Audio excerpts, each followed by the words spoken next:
జై హో.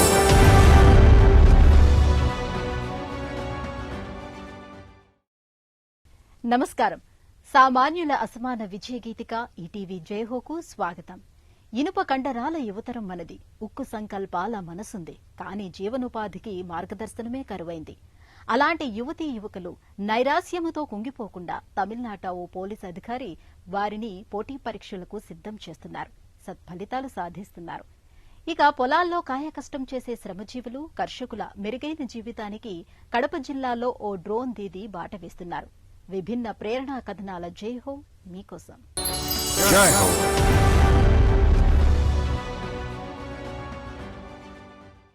తమిళనాట ఆయన ఒక నిశ్శబ్ద విప్లవం.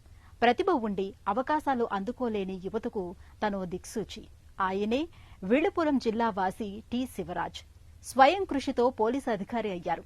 తనలా కష్టపడే గ్రామీణ యువతకు స్వగ్రామం కప్పూరులో పోటీ పరీక్షల కోచింగ్ అకాడమీని నెలకొల్పారు.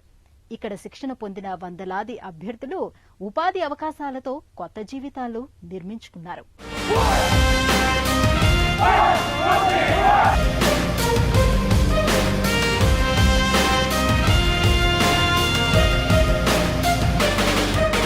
తమిళనాడు రాష్ట్రం విళుపురం జిల్లాలో చిన్న పల్లెటూరు కప్పూరు ఓ నిశ్శబ్ద విప్లవానికి కేంద్ర బిందువైంది. మనుషులంటే మమకారంతో 4 పదుల వయస్సున్న హెడ్ కానిస్టేబుల్ టి శివరాజ్ తన స్వగ్రామంలో పెనుమార్పులకు శ్రీకారం చుట్టారు.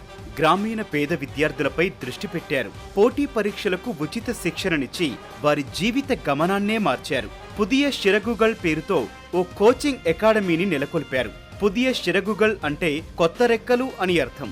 పేద విద్యార్థుల భవితకు కొత్త రెక్కలు తొడుగుతూ శివరాజ్ ఈ అకాడమీని నిర్వహిస్తున్నారు.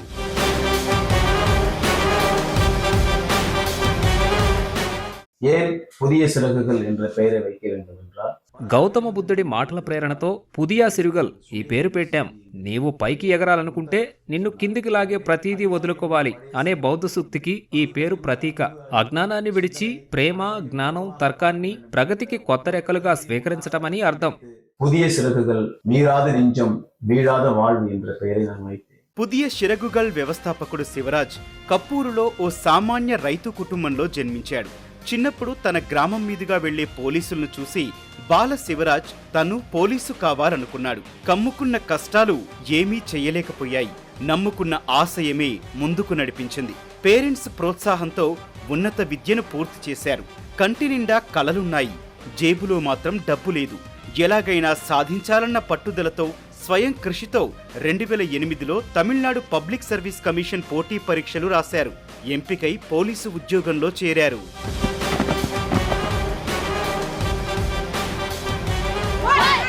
புதிய சிறகுகள் ஐஏஎஸ் அகாடமி మా స్వస్థలం విళుపురం జిల్లా కప్పూరు గ్రామం. ఇక్కడి పుదియ సిరుగుగల్ కోచింగ్ అకాడమీ వ్యవస్థాపకుణ్ణి. ఇది ఏర్పాటై 10 ఏళ్లు దాటింది. ఇప్పుడు బాగా నడుస్తోంది. అన్నట్లు నేను విళుపురం డిగ్రీ కళాశాలలో BA ఎకనామిక్స్ చేశాను. చెన్నై వివేకానంద కళాశాలలో MA ఎకనామిక్స్ పూర్తయింది. ప్రభుత్వ సేవల్లో చేరే ఆశయంతో పోటీ పరీక్షలు రాశాను. 2008లో ఎంపికయ్యాను. 2009లో తమిళనాడు ప్రభుత్వ పోలీస్ డిపార్ట్మెంట్లో చేరాను. 2009ஆம் ஆண்டு பணியில் சேர்ந்தேன். ఆయనకు 2010లో మేల్మరువత్తూరులో పోస్టింగ్ ఇచ్చారు. తనలాగే పేద విద్యార్థులు ప్రభుత్వోద్యోగాలు సాధించాలన్నది శివరాజ్ ఆకాంక్ష. అందువల్ల తీరిక వేళల్లో గ్రామాల్లో తిరిగి అలాంటి విద్యార్థులను ఒప్పించారు. 33 మందికి శిక్షణ ఇవ్వగా అందరూ ఎంపికయ్యారు. 2015లో బదిలీపై స్వగ్రామం వచ్చారు. ఆశయం ఆగిపోలేదు, శిక్షణ నిలిచిపోలేదు. సొంత డబ్బు 10,000 రూపాయలు వెచ్చించి తన 2.5 ఎకరాల పొలంలో కోచింగ్ అకాడమీని స్థాపించారు. మౌఖిక ప్రచారం, పర్యటనలు, ఉచిత భోజన వసతి కల్పనతో క్రమేణా విద్యార్థుల చేరిక పెరిగింది. అకాడమీ నేడు ఒక విజ్ఞాన కేంద్రంగా అవతరించింది. పోటీ పరీక్షలలో ఆశావహ అభ్యర్థుల కలలను సాకారం చేస్తోంది. Puthiya సిరగల్ IAS academy విలుపూర్. మాది విలుపురం. ఈ అకాడమీలో చేరటం నా జీవితాన్నే మార్చివేసింది. వీరిస్తున్న ఉచిత శిక్షణతో ఎందరెందరో ప్రయోజనం పొందారు. ఇక్కడ జిమ్ ఉంది, స్మార్ట్ క్లాస్ రూమ్లు, రన్నింగ్ ట్రాక్లు ఉన్నాయి. ఫోటోటైప్ కంపోజింగ్, డ్రైవింగ్ లో శిక్షణ ఇస్తున్నారు. ప్రతి విద్యార్థి శ్రేయస్సు కోసం తీసుకునే వ్యక్తిగత శ్రద్ధ బాగుంది. சொல்லித்தராங்க. ஸ்மார்ட் கிளாஸ் வசதியோட எங்களுக்கு சொல்லித்தராங்க. కోచింగ్ అకాడమీలో విద్యార్థుల దినచర్య ఉదయం వ్యాయామంతో ఆరంభమవుతుంది. కేంద్రంలో కార్యకలాపాలు రాత్రి 10 దాకా కొనసాగుతాయి. గణితం, తమిళం, సైన్స్, సాఫ్ట్వేర్ నైపుణ్యాలు నేర్పుతారు. నిరంతర ప్రక్రియగా సాగే శిక్షణలో అన్న శివరాజ్కి తమ్ముడు, చెల్లెలు, భార్య సహకరిస్తున్నారు. సత్యరాజ్ వ్యాయామం చేయిస్తారు. అభ్యర్థులకు ఇక్కడ కంప్యూటర్ తరగతులున్నాయి. వేతన కూలీల బిడ్డల దగ్గర నయా పైసా తీసుకోకుండా ఉచిత భోజన వసతి కల్పనతో శిక్షణ ఇస్తున్నారు.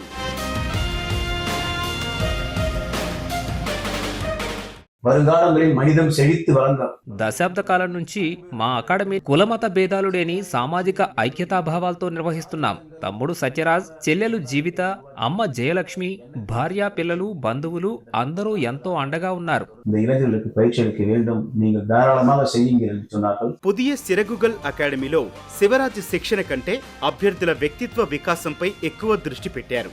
నీతి, నిజాయితీలతో ఉత్తమ పౌరులుగా తీర్చిదిద్దుతున్నారు. 2019లో మణికంఠ అనే mechanical engineering graduate police officer అయ్యారు. అలా అనేక విభాగాల్లో నేటిదాకా 400 మంది అభ్యర్థులు శిక్షణ పొంది ఉద్యోగ అవకాశాలను అందుకున్నారు.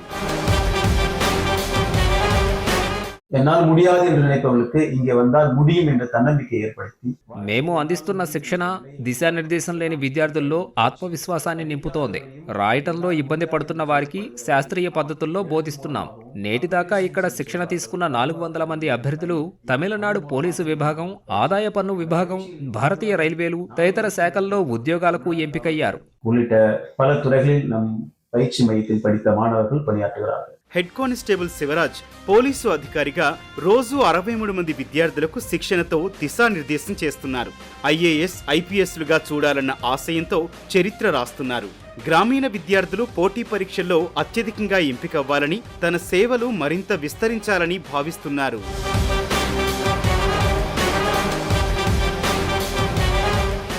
வருங்கால இளைய தலைமுறைக்கு சாதி, மதம், இன, மொழி இல்லாத ఈ దేశంలో కుల, మత, జాతి, భాషా భేదాలు లేని నవతరాన్ని తయారు చేయాలని నా అభిమతం. ఈ అభిప్రాయాల్ని పేరెంట్స్తో పంచుకుంటే వారు సంతోషంగా అంగీకరించారు. తమ కష్టార్జితమైన 2.5 ఎకరాల సాగు భూమిని విరాళంగా అందించారు. ఈ క్రమంలో ఈ అకాడమీ స్థాపనకు వీలు కుదిరింది. பன்முகம் அடைந்து இன்று வெளிச்சமாகி விருட்சத்தோடு நின்று கொண்டிருக்கிறது.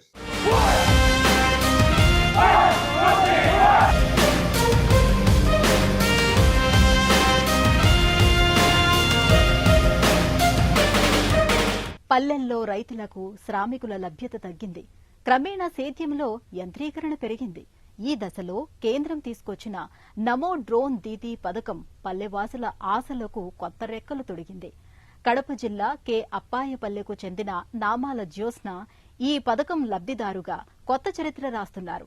డ్రోన్తో పంటలను కాపాడే సరికొత్త వ్యాపారవేత్తగా మారి సాగుదారులు, శ్రామికుల ఆశాజ్యోతిగా వెలుగొందుతున్నారు.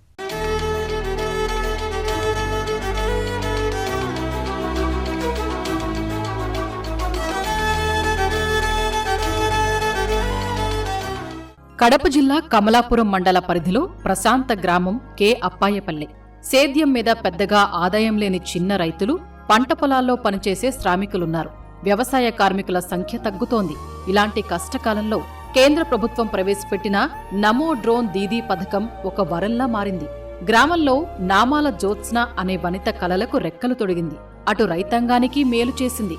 నిన్న మొన్నటి వరకు సాధారణ గృహిణి జ్యోత్స్న నేడు సస్యరక్షణ చేస్తూ సేద్యరంగ వ్యాపారవేత్త అయ్యారు. గ్రామ గ్రామాన ఇప్పుడు డ్రోన్ మహిళ జ్యోత్స్న ఒక ప్రసిద్ధ వ్యక్తిగా గుర్తింపు పొందారు. స్వయం సహాయక బృంద నాయకురాలి నుంచి డ్రోన్ పైలట్గా ఎదిగిన ఆమె జీవితం స్ఫూర్తిదాయకం. నిఖితా ఎస్ఎస్జీలో నేను గ్రూప్ లీడర్గా ఎంపికైన తర్వాత కమలాపురం గ్రామ సంఘం అధ్యక్షురాలుగా నిలబడడం జరిగింది. తర్వాత కడప జిల్లా పశుగణాభివృద్ధి శాఖలో చైర్మన్ పదవికి గెలిపించడం జరిగింది. జ్యోత్స్న పెద్దగా చదువుకోలేదు. టెక్నికల్ గా ఓ డిప్లొమా కూడా లేదు. కానీ ఆమె డ్రోన్ను 9 మండలాల్లో తన కలల విహంగంగా ఎగరవేస్తున్నారు. డ్రోన్ ఆధారిత సస్యరక్షణ చేపట్టి సంప్రదాయ వ్యవసాయ రూపురేఖలు మార్చారు. క్రిమిసంహారక మందులను పిచికారీ చేస్తూ కుటుంబానికి స్థిరాదాయం తెస్తున్నారు. సంప్రదాయ పొలం పనుల్లో గ్రామీణ శ్రామిక మహిళలకు ఆశాజ్యోతిగా నిలిచారు. నాకు 2023 ఈ డ్రోన్ టెక్నాలజీ కోసం కేవీకే నుండి నాకు తెలియజెప్పడం జరిగింది. తర్వాత నాకు కోరమండల్ లిమిటెడ్ ఇంటర్నేషనల్ వాళ్ళ ఆధ్వర్యంలో కొంతమంది రైతుల్ని అగ్రికల్చర్ డిపార్ట్మెంట్ నుంచి కొంతమందిని, డిఆర్డిఏ నుండి కొంతమందిని, ఎన్జిఓస్ నుండి కొంతమందిని, కేవీకే నుండి కొంతమందిని, ఈ విధంగా చురుకైన మహిళల్ని సెలెక్ట్ చేసి వ్యవసాయ శాఖలో పని చేయడం వల్లే నాకు ఈ అవకాశం వచ్చింది. డ్రోన్ పైలట్ గా మారకముందే జ్యోత్స్న ప్రభుత్వ పథకాల అమలులో క్రియాశీలకంగా ఉన్నారు. తొలుత నిఖిత స్వయం సహాయక సంఘానికి నాయకత్వం వహించారు. ఆమె తపన, నిబద్ధత జిల్లా గ్రామీణాభివృద్ధి సంస్థ అధికారుల దృష్టికి వచ్చాయి. కోవిడ్ వేళ జ్యోత్స్న కృషి విజ్ఞాన కేంద్రం సహకారంతో మొక్కల పెంపక కేంద్రాన్ని ఏర్పాటు చేశారు. బంతిపూలు, గుమ్మడికాయలు, మిరపనారును సేంద్రియ పద్ధతుల్లో పెంచటంతో రైతాంగానికి మంచి జరిగింది. తను బాగుపడటమే కాకుండా కర్షకులకు గొప్ప మేలు చేశారు. కేవీకే నుండి వరి విత్తనాలు ఇవ్వడం జరిగింది. డెమో ఫ్లాట్స్ వేసి నేను పండించి రైతులకి కొత్త వంగడాల్ని మన వాతావరణానికి అనుకూలంగా ఉండే వాటిని అందులో మనం పండించి చూపించడం, తర్వాత విత్తన సేకరణ చేయడం జరిగింది. ఇందులో ఉండంగానే నాకు కేవీకే నుండి మినీ నర్సరీ ఒకటి ఇవ్వడం జరిగిందండి. ఈ మినీ నర్సరీ అనేది మనము నారు ఏదైతే ఉందో వాటిని విత్తనాలని టమోటా గాని, మిర్చి గాని, బంతి గాని, గుమ్మడి గాని ఇట అన్ని రకాల విత్తనాలని తీసుకొని వచ్చి నర్సరీలో పెంచి తర్వాత రైతులకి ఇవ్వడం జరిగింది. తనకు పని కల్పించే రైతాంగమంటే జ్యోత్స్నకు ఆపేక్ష. వారి సమస్యలపై ఓ సానుభూతి ఉన్నాయి. భూమితో ఎంతో అనుబంధం ఉంది. సమస్యల పరిష్కారానికి అంతే నిబద్ధత ఉంది. ఆమె విశాల హితం కేవలం పంట పొలాలకే పరిమితం కాలేదు. అది చుట్టూ ఉన్న సామాజిక అభివృద్ధిపైన ఆమె దృష్టి ప్రసరించింది. కేంద్ర ప్రభుత్వ నమో డ్రోన్ దీదీ పథకం లబ్ధిదారుగా ఎంపికై భాగ్యనగరంలో శిక్షణ పొందారు.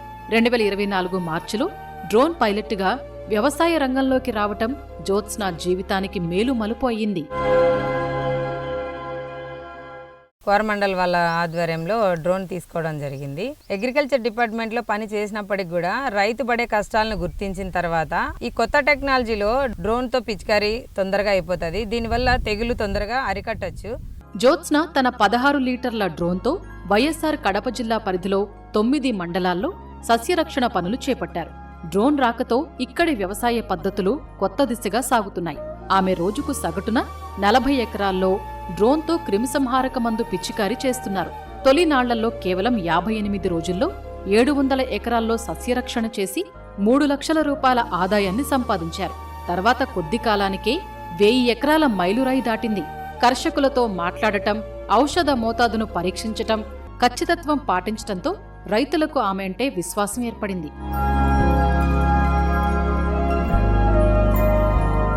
డ్రోన్ అనే ఒక యంత్రం ద్వారా ఒకే రోజు 40 ఎకరాలు ఉన్న రైతుకి కనీసం పొద్దున 2 గంటలు, సాయంత్రం 2 గంటలు మనం పిచికారీ చేస్తే 40 ఎకరాలు తొందరగా అయిపోతుంది. దీనివల్ల తెగులు తొందరగా అరికట్టొచ్చు. 10 మంది మనుషులు చేయాల్సిన పనిని ఒక 2 మనుషులం వెళ్ళి నీళ్లు ఒకరు పోసి కలిపిన తర్వాత ఫ్లయింగ్ చేసే వ్యక్తి ఒకరు ఉంటే చాలు. ఇంతే అండి దీనికి అయ్యే ఖర్చు.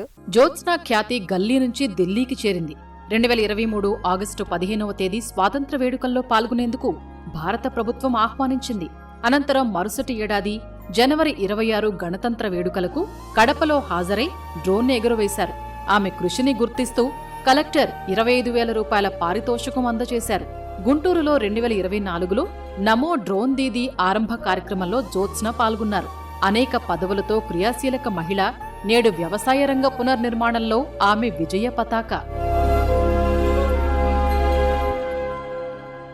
2024 జనవరి 26న రిపబ్లిక్ డే సందర్భంగా పెరేడ్ గ్రౌండ్ లో కిసాన్ డ్రోన్ ను నేను కలెక్టర్ సార్ ఎదురుగా నేను ఫ్లయింగ్ చేయడం జరిగింది. అది డిఆర్డిఏ తరపున మహిళా శక్తి కింద కొత్త టెక్నాలజీ ఏదైతే వచ్చిందో దాన్ని అమలు చేసే ఆలోచనలో అక్కడ నేను ఫ్లై చేసినందుకు నాకు 25,000 డిఆర్డిఏ వాళ్ళకి చెక్కు రూపంలో అందించడం జరిగింది. తర్వాత మార్చి 11న 2024 గుంటూరులో దేశవ్యాప్తంగా Narendra Modi sir launching programme ఏర్పాటు చేయగా దాంట్లో భాగస్వామ్యమై నా డ్రోన్ ని నేను ఎగిరేయడం జరిగిందనమాట. ఇతర మహిళలకు శిక్షణ ఇచ్చి వారిని డ్రోన్ పైలట్లుగా తీర్చిదిద్దాలని జ్యోత్స్న భావిస్తున్నారు.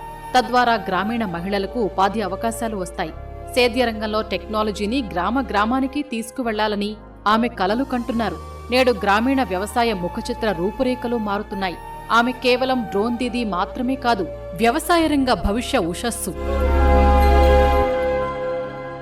ప్రతి మహిళ తన స్వయం శక్తిని గ్రహించి తన ఏ విషయంలోనూ వెనకబడదు అనే ఒక ధైర్యాన్ని, ప్రోత్సాహాన్ని మన బిడ్డ ప్రాజెక్ట్ లో ఉన్నప్పుడు నేను చేయడం జరిగింది. నేను ఈ ప్రతి పనిలో ఏదైతే నేను వెళ్తానో అందులో అన్నిట్లో నేను సక్సెస్ అవ్వడం, ఇప్పటి వరకు నేను చేసే ప్రతి పని కూడా 10 మంది రైతులకు ఉపయోగపడే పనులే చేసుకుంటూ నన్ను నేను ముందుకు నడిపించుకుంటూ 10 మందికి ఆ విషయాల్ని తెలియజెప్పుకుంటూ వెళ్ళడం నాకు చాలా సంతోషంగా ఉంది.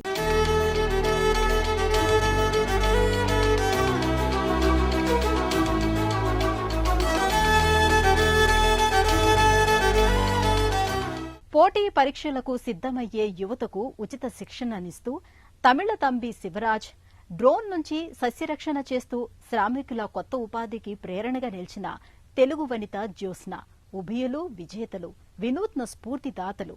మరిన్ని కథనాలతో వచ్చే వారం జేహోలో మళ్లీ కలుద్దాం. నమస్కారం.